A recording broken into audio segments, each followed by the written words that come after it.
Namaste, Saurabh. First of all, Namaste, Mani. thank you so much for coming to discuss on the visa topic, which is really necessary at the moment because the visa slot is opening and it's very important for students. First question is when we can start our visa process. I mean, after getting the admissions, so when students can start preparing for his visa application and other things. So let me tell you, as soon as possible you start your visa process. That would be much convenient for you for your visa approval ratio. Okay. There is a maximum chances that you will get your visa approval in case if you will apply as early as possible you get for the visa. As early as possible. There are two types of student. Exactly. There are two types of student who book their visa appointments very delay. Okay. After August or September. And everyone knows it takes around 45 days for visa approval or rejection results. Yes. Right?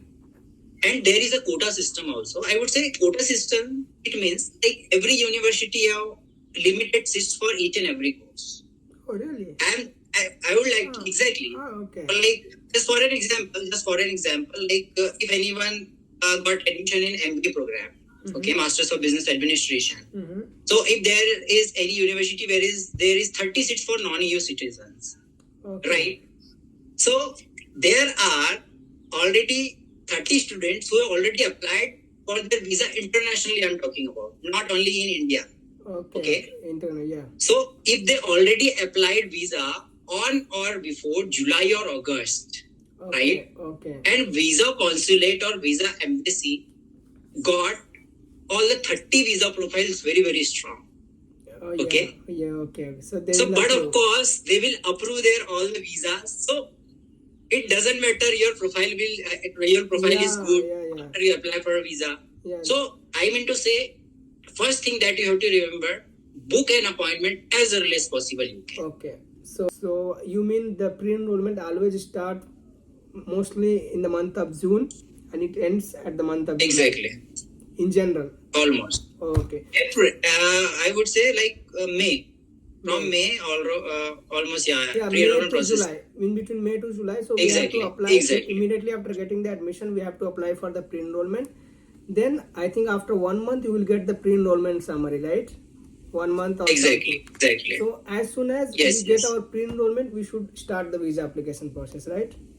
Exactly. Right. So the second question is that the most important thing, that is the source of income or the fund. So for example, for bachelor's and master's, so at the moment for this year, how much amount we have to show and what are the criteria are there to show this much amount, this should come from some source of income with some proof and some ITR or others. So please give a detailed explanation of this bank funds. For sure. Yeah. So in your whole visa application process, most important point is your finance. Yes. Okay. Whether you got admission in any university, there are multiple students who think that I have 8.5 GPA or I have 90%. Okay. Yes. So no one is here that they will reject my visa. It's not like that, students. Right? I have seen many students, who has 85% with 7 IELTS band also. They got visa refusals. Okay. Just because of their financial requirement didn't met while they applied for the visa. Right? So, to be very honest, the basic requirements from embassy sites for bachelor's, master's, MBBS or PhD, whatever. Okay. You have to show at least 6,000 euros per year for your entire duration of degree program or master's program. For example, if you are going for bachelor's, so there is a 3 years of bachelor's program. So you need to show at least 18,000 euros into your sponsor's account. We will talk about sponsor, who can sponsor. Just I am giving the brief information about how much funds you can show. It's for masters, exactly. Yeah, 18,000 euros. It means it will cost around 16 lakh, 15 to 16 lakh in between almost, right? Okay. For masters, you need to show at least 12,000 euros. It means 11 to 12 lakh rupees in between. Yes. Right? And for MBBS? For MBBS student, it's a 6 years of duration program, MBBS. So like we have like multiple students for MBBS, like we have started their process. Okay. So like we were having like a last year student like who got admission in University of Messina for MBBS Medicine and Surgery program. He just showed 24 lakh rupees. 24 lakhs. Okay. Okay.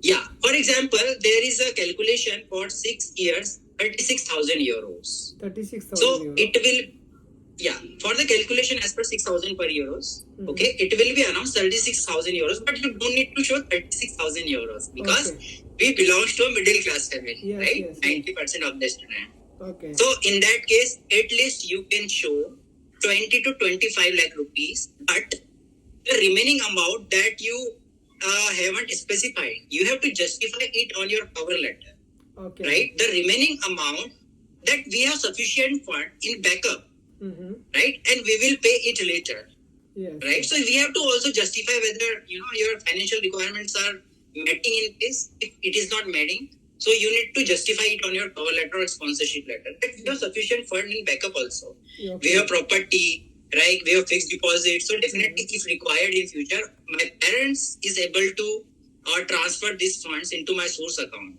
So you need to justify. So in case of Yeah. MBBS, we have to do this, right? Exactly. At least you need to show 25 lakh rupees for Okay, sure. okay. At least you need to. So the fund is For MBBS. clear. So now the like who can sponsor? So just give clarification over it Exactly. because it's super doubt, especially Right. for most of the students. Right. Actually, I have seen recent checklist of Mumbai Embassy. Mm-hmm. Okay. I also have seen the checklist of New Delhi Embassy and Kolkata Embassy. Mm-hmm. So like in Mumbai Embassy, there is a line in very bottom of the page Mm-hmm. that your parents can be sponsor and your legal guardian can be sponsor. Okay. Right? So, since my childhood, and everyone just think that legal guardian can be your brother, your sister, your uncle, or whatever. Mm-hmm. Right? We usually think that legal guardian can be anyone. Okay. But let me tell you, it is very highly strict requirements from the embassy side that only your parents can be sponsored for you. Yeah. Right? Okay. Either your father or your mother. Mother, okay. Only. Okay. No one can sponsor, except both of your parents, right? But there are some exceptional cases also. Like there are some, I'm so sorry to saying about that. There are some parents like who are not anymore right now. Yes. In that case, legally you have a legal guardian. That legal guardian should be authenticated by competent court, I would say. Right? It should be, the certification will be provided by competent court. It should be very legal document that you have to attach in your visa application. Ah, In okay. that case. Okay. So we have to take some certificate from the court. Exactly. We need to coordinate with government official authority, like who just take care of all these things, like Okay. guardian, affidavit, or documentation Okay. that you can definitely attach in case you don't have parents. In that case. Okay. Yeah. And another doubt is, for example, like some of our parents, they do not do any work and they are not earning, but their brother or sister or someone else in the family, they are earning. And if they want to sponsor, then how we have to manage this? So it's a very tricky question. Yeah. It's a very I'm tricky just question. putting the questions from the students. So yeah. Exactly. But I am able to definitely answer. Yeah, for sure. All the questions will be asked by you. For sure. Thank you. So I would suggest in the case where your parents don't work, so it's not a concern of embassy, right? Yes. It's their requirements. Mm-hmm. It doesn't matter. It's not their concern. Your parents work or not. Okay. So you have some alternative options, right? That you can show education loan. Okay? You can opt for education loan. Okay. So this is first alternative solution for you if your parents don't work. Mm-hmm. Second, if your parents work like self-employed, okay, I think there are no parents who don't work. Okay, someone who has small business. Okay, some runs very small businesses. So in that case, what you can do is just you can also say some borrow some personal loan from someone. Okay, and definitely you can show as a sponsor that we have taken personal loan or anything else, and you can show also business proof also, Okay. right? If your parents are running business, so just show some funds into your account, okay, and just show like you are running a business. So that is alternative options. Okay. But most importantly, everything should be justified in your cover letter.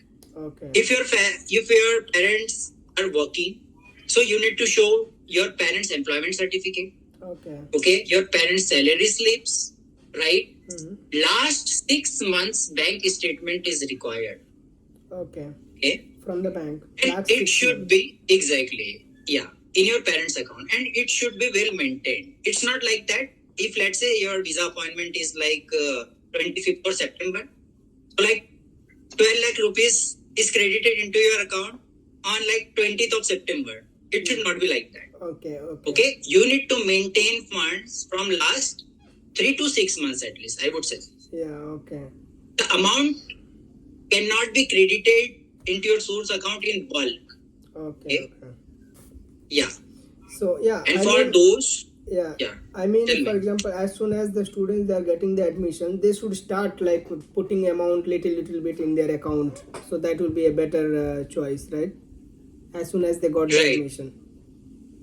Exactly. Education will be a better option in case if Okay. parents don't work. Okay. So before jumping to the education loan, I want to just ask a question about the ITR. I think it's a mandatory thing. So, for example, Exactly. some parents who they are like filing the ITR and they are doing business or doing the government job, so it's okay. Mhm. They can show. I think last 2 year ITR something, right? The ITR. Last 3 years ITR is Okay, last required. 3 year ITR is required. Yes. For example, if some parents like from those who do not have proper ITR certification and other stuff, like some are farmers Mhm. and some are doing like maybe some roadside work or something. So for them, how they have to justify about this ITR? So it is very clear in case those don't file IT. So you have to prepare a farmer certificate, Okay. like from your nearby authorities, like those people who are living in the village. So Yeah. you can directly go to The Gram Panchayat. Gram Panchayat somewhere like that. Okay. Exactly. You can directly go to Tehsil. Okay. So you can just ask them, kindly provide us some like document that we are farmer. And most importantly, your certificate should be properly prepared on letterhead. Okay. Okay, letterhead of Gram Panchayat or Tehsildar, and Yeah, it should be in English language. It should be in English language. Okay. Okay. In case it is not in English language, you need to translate Translate it, it. okay, into English or Italian language. Okay. After that, it will be Fine. like embassy will accept only, Okay. right? understand. English or Italian translation. Okay. Yes. Okay.